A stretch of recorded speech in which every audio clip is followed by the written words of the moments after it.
Bonjour tout le monde. Donc, dans cette vidéo, nous allons faire un deuxième exemple d'annuité générale. Donc, l'exemple 27. Donc, lisons-le ensemble. Carole désire s'acheter une nouvelle maison. Pour cela, elle doit emprunter une somme de 78 000 $. Donc, c'est ici. Fait. À son établissement financier. Après avoir rencontré la gérante, elle a signé un contrat qui contenait les points suivants. Donc, le 78 000 $, on le savait déjà. C'est le montant de sa dette. Le taux d'intérêt, 7,5%, capitalisé semestriellement. Durée du prêt 12 ans. Et la fréquence des versements mensuels. Première remarque, étant donné que la capitalisation se fait au niveau des semestres, mais la fréquence des versements est mensuelle, donc étant donné que ça ne coïncide pas, on est vraiment dans une situation d'annuité générale. Contrairement à annuité simple, donc étant donné qu'on est en annuité générale, on sait qu'on va devoir faire une étape supplémentaire d'équivalence de taux. Ceci étant dit, la question en A, Carole se demande quel sera le montant à verser chaque mois. Donc, ce qu'on est à la recherche finalement, on veut déterminer ce montant, donc on essaie de trouver le PMT, donc la valeur du versement. Donc, première étape, c'est qu'on va devoir déterminer le taux périodique pour revenir à une situation d'annuité simple. Donc, on utilise notre formule. On prend notre 7,5% qui était semestriel, donc des semestres, on en a 2 par année.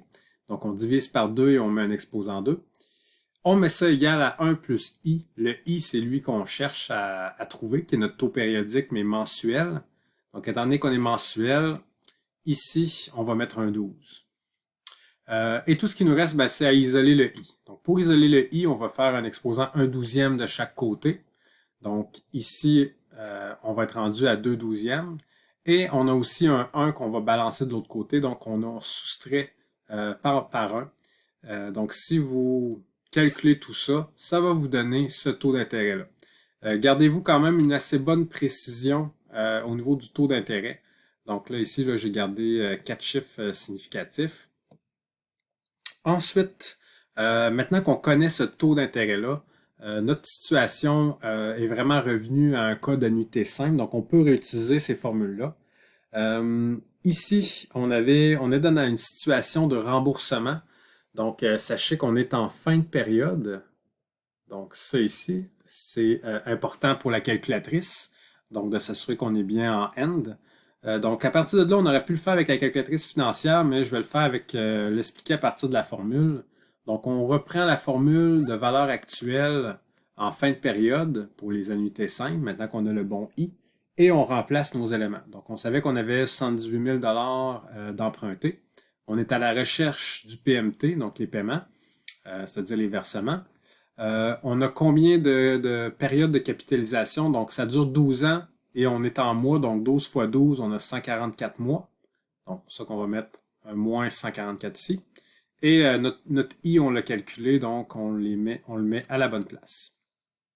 On fait nos calculs. Le 118 000 $, on va devoir le diviser par la valeur de toute cette partie-là.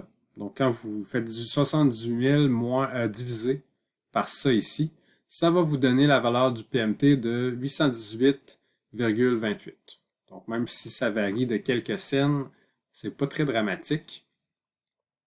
Et on a terminé le A. Donc, la valeur de ces versements, on l'a trouvé. On va maintenant passer à la partie B. Ici, je vais déposer, probablement quand vous allez écouter la vidéo, vous allez déjà avoir les bonnes notes de cours. J'avais fait des petites erreurs lors de ma première version. Je devais être fatigué à ce moment-là. Dans la formule, je vais avoir placé le 818,28. C'est non pas 144, mais bien moins 36, et ça me donne cette valeur-là. Donc, on va lire le B et on va revenir à la formule. Dans le contrat, il est noté qu'elle peut rembourser la dette en un seul versement si elle le désire, et cela en tout temps. Carole voudrait savoir quel montant elle devra verser si elle désire rembourser le solde de sa dette après 9 ans. Donc, ici, de 9 à 12 ans, on a 3 ans qui se sont écoulés.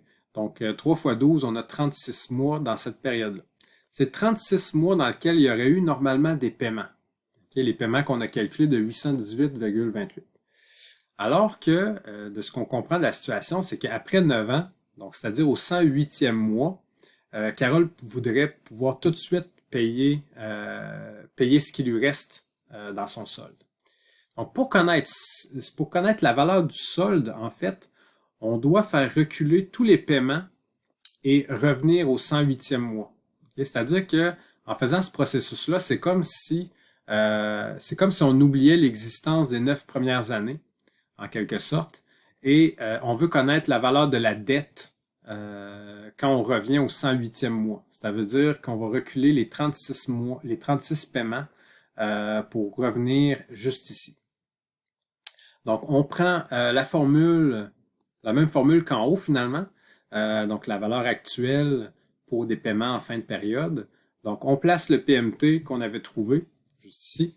On recule de 36 mois, donc on a 36 périodes de capitalisation et on a le même taux d'intérêt. Vous calculez tout ça et ça nous donne ce montant-là à peu de choses près. Donc, si on avait repris le 818 et 25, on aurait obtenu exactement ce résultat-là. Ça ne dérange pas énormément.